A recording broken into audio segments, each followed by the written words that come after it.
I first want to start off with why Frank Talk speakers don't get theme songs like all the other speakers.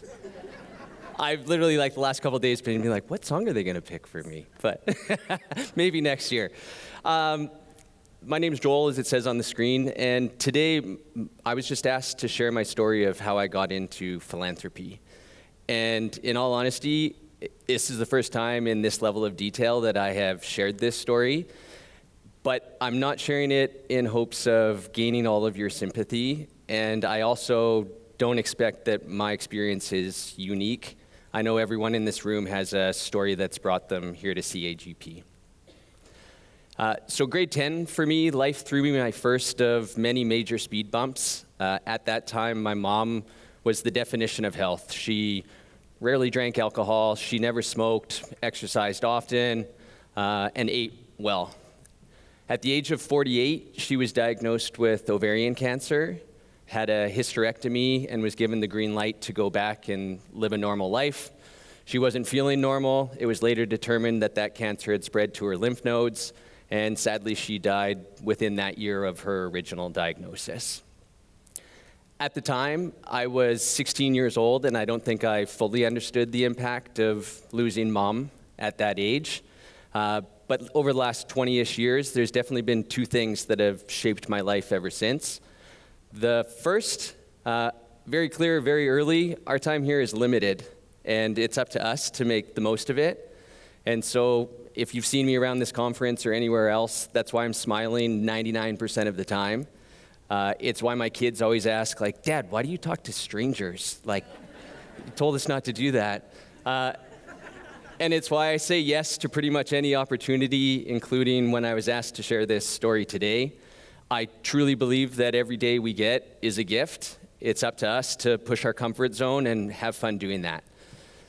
The second lesson I didn't understand back when it was first happening, but at the time my dad was also 48 years old, and he decided to make the decision to retire when my mom had passed away. Not because he had a ton of money, but because he was able to take a small pension and be around to raise myself and my younger brother instead of the alternative without him being there. And so I remember sitting around that kitchen table, him, my brother, and I, and he said, it's now just the three of us. We have to communicate about everything, and today starts the day where this triangle moves forward as a whole. So second lesson, as I've equated it now, the decisions that we as a room make today is going to have profound effect on future generations. We don't know what that's going to be, but thankfully to my dad, I ended up here instead of an alternative if he just continued to work. Fast forward to the spring of 2018, I now have two kids of my own. My dad recently turned 65, and he's loving life as a grandpa. As a birthday present to himself, he decided to go through a health check, get a whole bunch of scans done, everything looks good. So he's like, I'm gonna head south and try this snowbird thing for a little bit down in Arizona. I pick him up from the airport, and I'm like, Dad, you look like crap. Nice to see you, but you don't look well. And he admits that he hasn't been feeling well, and instead of going home, I drive him directly to the South Health campus in Calgary, the hospital. And they quickly diagnosed that he has stage 4 cancer in his lungs, his liver, and his lymph nodes, as well as tumors on his brain and his spine.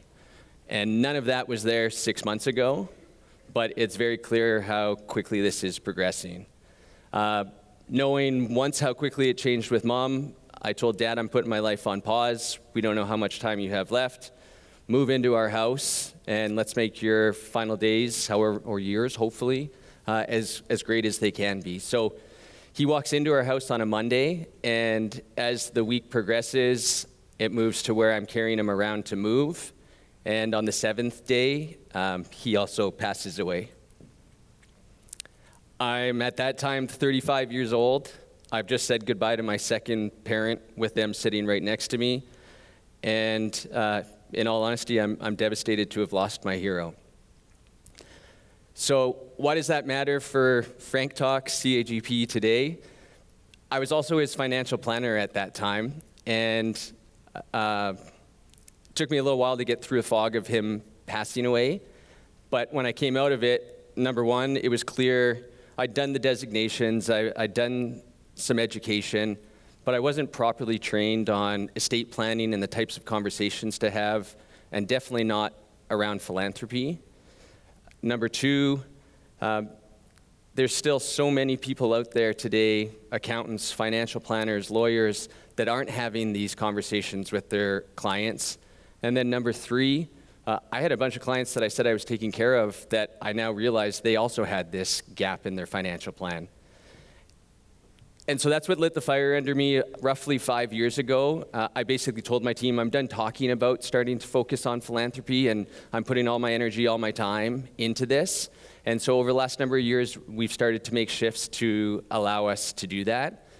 And I've talked to a few people at this conference because it's been really interesting for me. I've heard the word abundance, I've heard the word gratitude.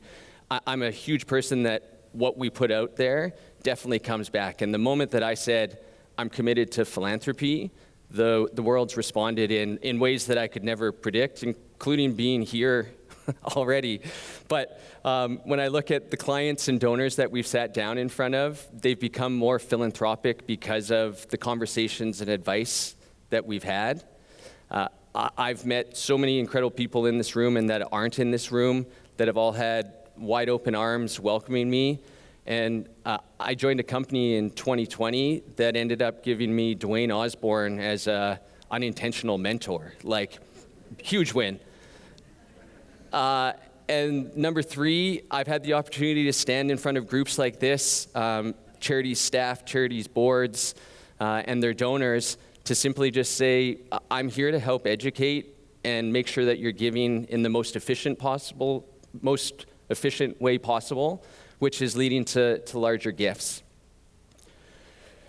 So when I look back at my life, I'm still hoping I got another 40 or 50 years. But there's definitely been some devastating losses early on, and those have now led to some pretty profound lessons that have shaped my career and why I'm here.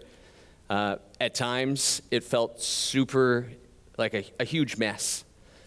And I stand here more confident than ever that there's other financial planners out there like me, but all of these steps have now led to my message. And if we start at the beginning, my goal was really hopefully to remind you of why we all do what we do and not take today for granted. And number two, hopefully to inspire you to maybe take your gift planning to the next level. I don't know what next level is. It could be collaboration or partnership with somebody you haven't worked with before. It could be furthering your education. It could be starting a mentorship with somebody new to this community.